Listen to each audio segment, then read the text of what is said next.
Welcome to the Perfect Place to Put a Practice podcast by Scott McDonald and DrDemographics.com, the best source of demographic, psychographic, and marketing information for professionals. Hello, this is Scott McDonald from Dr. Demographics. Today we're going to talk about a couple of states that I'm seeing a great deal of potential for those who are willing to do a startup. Now, a lot of people have said, oh, there are no good places to put a new practice. We're disadvantaged because of the pandemic or whatever else. I understand there's a lot of discouragement with setting up a new practice. But if you're looking for locations that have not been overdone, that there are some opportunities still out there, I want you to consider Nevada and Arizona. I'll go through a few numbers with you and explain why I like these areas and where within the states that a practice or practices might be viable. Now, as I mentioned, these two hotspots are literally hot. Arizona and Nevada have some of the hottest temperatures in the United States. And that will play into my rationale as to why I'm recommending them. So let's get right into the data. After the midterm elections, pundits and commentators mentioned Arizona and Nevada as never before. They've always mentioned them. Well, they're kind of interesting places and they're fun to visit, but they don't really say why. Now, there's a good reason why these states are spoken of so often. They have increased in population at a staggering pace. In fact, the growth in these two states really outdoes almost all the rest of the United States. They have increased in population size, but they are predictors of how the nation is changing. Now, I might point out that when we look at states, we often are looking at employment rate. The employment rate in both Arizona and Nevada is kind of staggering as well. They are the places that I had mentioned last week that have single-family home construction. There's a higher birth rate, and there are lots of reasons to consider these two states. Now, many doctors have never considered them as a base because they're not familiar with them. But with a growing and affluent population, it's unwise to ignore these two locations because you see, they have a lot more people. Those people have a lot more money. They live in single-family homes. So in short, they're much more stable than we had considered originally. Now let's talk about Arizona for a minute. As you will note, there are a few cities, I'll mention again, that really you should consider going to. It's not like the whole state is crammed with people, and certainly not crammed with competition. But when we talk about Arizona, most of the time we're talking about Phoenix and Mesa, which are very close together, as well as Chandler and other little cities like Ahwatukee. Not too far away is Tucson. Now, between Phoenix, Mesa, and Tucson, you're going to find the vast majority of people in the state. But we are noting that there is a big change going on in central Arizona, where we look at Flagstaff and Prescott as a growing locations. Kingman is a nice place to visit, but it's not growing very, very quickly. But with space comes opportunity. Now, here's the thing. I want you to look at the arc on this graph. I want you to see how fast that line goes up from left to right. Arizona's population was 7,303,398 in 2022. If you'll look at that curve, it is, in short, quite steep and showing that there's a big growth. Arizona's population was about, as I said, 7,303,000, more or less. The population in 2021 was estimated to be going up very quickly, but it's also really well educated. And people have moved from other parts of the country and inflated the amount of home ownership and median household income that's going on. State capital, as you know, is Phoenix. and other top cities are Tucson, Mesa, Chandler, and Glendale. So if we were to say, I want to put a doctor's practice in any one of these towns, you'd do very well. Because in essence, they're relatively young, even though there are some older people here, meaning it's young in that they've newly been developed and they're likely to continue to develop in time. Now, Nevada is smaller, but the cities in Nevada that we're going to talk about are actually relatively large and are much more like Arizona. Nevada's population in 2021 is about 62.08% white. Now, I mention this because both Arizona and Nevada have a large white population, but many people say, oh, they're all Hispanic. I just have to remind you of something, that race, like white, is more of an ethnicity than it is a racial group. In other words, Mexico doesn't have a single racial group. It's a conglomeration of different races that are put together. And in Nevada and Arizona, they're not very far from each other. The state capital is Reno, and other top cities in Nevada are Las Vegas and Reno Sparks. Now, here's the thing to keep in mind in both Arizona and Nevada. The cities that we're looking at are as large as the vast majority of cities in the United States, but they're also growing. They're isolated in that there is lots of room in Nevada and Arizona to put new cities, and within those cities to put new practices. So if you say, where should I go that I'm going to have an easy opportunity to set up a practice? Well, Arizona and Nevada are two of those. Now, this is Nevada. You'll note an interesting thing about Nevada. The population is not in the center of the state as it is in many states. Reno and Carson City, which are off to the left, are showing significant growth, primarily because people are leaving California and they want to go someplace that they can afford to go that is not too far away. Las Vegas is large, but it is quite densely populated as well. It's not one of those cities that the population drives a long distance. They're all kind of compact, in other words. So if you're looking in Nevada, you look at Reno and Carson City and also Las Vegas. The other side of the state is where Wendover is. It's not doing badly, but it's not growing at the rate that Reno and Sparks and Las Vegas are growing. Now, this is the arc for Nevada. You'll note, by the way, that the angle is much higher, meaning it is growing much faster even than Arizona. That's why I included here. But it's got a population that's only about half as large, because remember, Arizona is about 7 million, Nevada is about 3 million. But they're getting kind of crowded. Now, why have Arizona and Nevada grown so fast? Now, this is an important aspect about not just these two states, but also many places in the United States. This pattern repeats itself often, so let's talk about it. There are several reasons that deserve exploring as to the growth of these two states. It is not just one or the other, but it is a model for other Western states that show how much potential they have. There's a book that I used in here, Prisoners of Geography by Tim Marshall.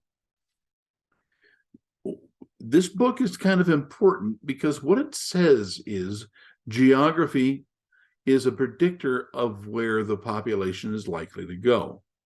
And that is true in Arizona and Nevada as well.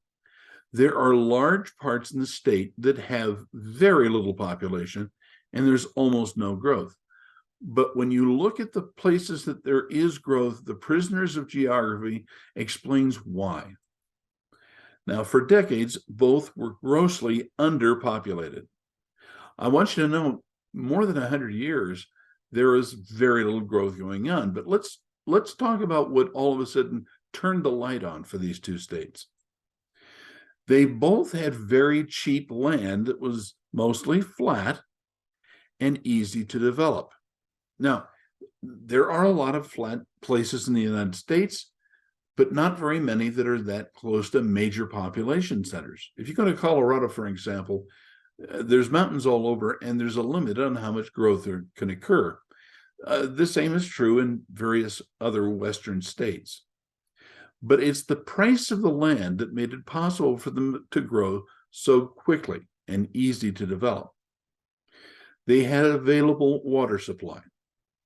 Now, I bring it up because people who are on the East Coast may not be aware of how water, available water, is extremely important for the potential growth. Now, we've got in Arizona and Nevada major lakes, rivers, waterways, and some are artificial and some are not. But that availability of water in a mostly desert environment has made them very significant. Now, I might point out, California is a much more populous state, but it doesn't, on a per capita basis, have as much water, nor does it have as much energy. Now, one of the things about both of these states is they have excellent mining. I know a lot of people don't think about mining as being related to healthcare, but it pays extremely well. And these mines are gold and silver and other non-precious minerals like borax. It's industrial minerals that have kept it going, and it looks like mining is going to continue to be a very profitable industry. Now, they are not known for their oil and gas. They have some of each, but really it's the gold, silver, and other minerals that matter so much. You know this already, many of you who've been there on conferences. The weather is warm pretty much year round. Oh no, it's not like 60 degrees all year long, and it does get very, very warm during the summer months. But it's got a pleasant environment that you can have air conditioning all year long. And that is a quality that a lot of people seek, especially retirees. And that's why both Nevada and Arizona have done very well in getting people who are getting older in years to want to move there. I might point out it's a very dry heat for those who are in Florida and think, well, I don't know, it's not so great being in a hot environment. But here it's dry and very, very pleasant. Now, the proximity to California is definitely a plus. I'm not mentioning, oh yeah, it's great to be in California, because there is, in fact, a border region around each of these major cities. But proximity to California is good for entertainment, for business, and that has been one of the things that's really kept it going. Unfortunately, California has decided it doesn't really want to grow or increase its population, and for that reason, it's not mentioned here. And these states, being contiguous to California, are very positive. A little fact that I know goes forgotten by a lot of people is the military used both states during World War II as staging areas in the West. Now, remember, we fought Japan, and so we had to move a large amount of our population and manufacturing to the West in Arizona and Nevada. They still have significant federal properties and military bases. While it won't get you rich, being in the military is a stabilizing influence with these bases. And that is something to think about. Each has very large cities. Now, they're not as big as New York City or places in Arizona or Virginia, but they are relatively large, and they also have room on their outskirts. So when you say, where should I go within Arizona and Nevada, you've got to look to the large cities and the new construction that is going on around them. Nevada and Arizona both have so much good growth and potential for growth, land that can be developed inexpensively. There is ample room to grow, in other words. So that's why I bring them up. employment potential is very positive. Now, granted, they don't have the populations that Chicago or St. Louis or some of those cities have, but on a per capita basis, the amount of white-collar growth is very high. But we also have a significant amount of tourism in both places. And tourism is a very cost-efficient way to make money. And it adds to a state's other ancillary employment. Labor unions are, now I say this with a bit of caution, relatively weak. Las Vegas has tremendous unions, okay? The hotel and restaurant unions are very big. It is true that Arizona does too. But when I'm talking about the unions, I'm talking about other kinds of industries that may not use unions to the same extent. So if you go back east, there is a lot of union activity that will impede growth because of the regulations that they impose upon having employment. Believe it or not, Arizona and Nevada don't have as much widespread union, even though the unions that exist are very strong. I hope that all makes sense. Home ownership is thriving. Now, Arizona and Nevada have space. That's what I mentioned before. But they also have a lot of people who want to own a property. It's very difficult to go to California and buy a property. It's even hard in a lot of parts in Texas. Florida, yeah, it's pretty tough. But if you go to Arizona and Nevada, they've got property, but it's reasonably priced. And that's a big advantage to them. Now, what practice areas will be protected? In a previous episode, I talked about what characteristics there are that mean that an area will not be threatened by its economy and by changes in the demographics because they're protected. And let me tell you what I mean. Owner-occupied homes are always longer term. I mean, in other words, in these two states, when you buy a home or build a home, you're likely to stay there a lot longer. If you happen to be in a place where the housing market is unstable, people will come and go very quickly. But most healthcare practices depend upon a population that wants to stick around. Now, the proximity of housing and work, the employment, and growth and variety or diversity in the population are the aspects that will keep a place protected. That's what I'm saying. They increase the longevity of people living in the state. So if you get what I'm talking about, I'm not saying other states don't have lots of owner-occupied housing. But if you want a new home, it's almost impossible to find in some states. Having a close proximity to housing and work is very positive, meaning people don't have to commute a long way to go. Growth is good, but it's the variety and the diversity of the population's lifestyles that matters a great deal more. Now, I've mentioned to you something about water, and I mean this seriously about the places we've looked. Water and energy are king. There are parts of the United States in which people are going to freeze to death because of the energy consumption. These two states, Nevada and Arizona, are going to get by very easily. Energy is easily available. Water is easily available, and that makes a big difference. Now, the access to transportation, service roads, came up in a previous discussion. Yes, there are some good airports in these two areas. But remember, most goods come by either rail or by truck. And these are two transportation hub states. It's likely to continue to be so for a long time. So let's read the tea leaf. Let's say where we're going to go in the future. There are several states that were once considered backwaters, and Arizona and Nevada were two backwater states.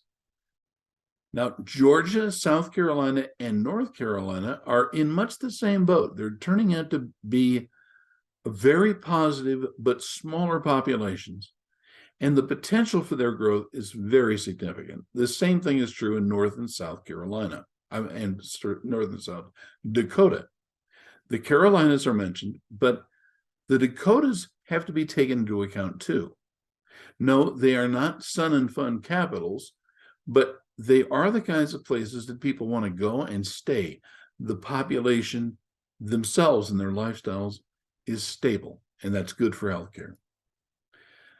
Idaho and Eastern Washington and Eastern Oregon, I'm not talking about the whole state of Washington, the whole state of Oregon. They are making big strides. I just reviewed their statistics recently, and these states are doing great. Now, I'm not saying Idaho doesn't do okay in its eastern part near Rexburg, but I'm just saying if you want to see big growth in the population, it's Boise and its surrounding cities in Napa County that show the most potential. Now, this may surprise you. Ohio, Indiana, and Illinois seem to be falling behind in several big cities. And I won't go through the cities because it's a little depressing. I'll talk about it later in another episode when we talk about the kiss of death.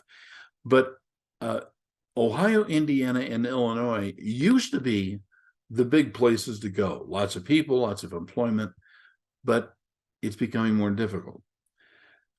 We don't appear to be hearing New England very much. Some people are talking about the thriving lobster market. Well, compared to the other industries and employers, this is very small potatoes. With much of the region, they're pricing themselves out of the market. So in short, you have a place where you can get a practice site and you can get a patient base, but it's very expensive to work in New England, and that includes New York and New Jersey. And that is pricing themselves out of the market so that not as many people are moving to this area, and those that are moving there usually have a physician or dentist or other healthcare provider that they've stuck around with for a very long period of time. Not so in these other areas. Now, if you want to know about a specific area, Dr. Demographics can tell you. So in other words, you can say, I want to know about this little town, that little town, comparing states or comparing counties within those states to say what's your best place to go. We have a thing called a best sites report, and you can see it on drdemographics.com. We provide free samples, and the pricing is in the drop-down menus, and we'll be happy to answer any questions you might have about our products and services. Just give us a call at 800-849-0499. Our business exists to help doctors figure out the best places to go for them. I want to thank you for watching, and please give us a call if we can help. Thank you.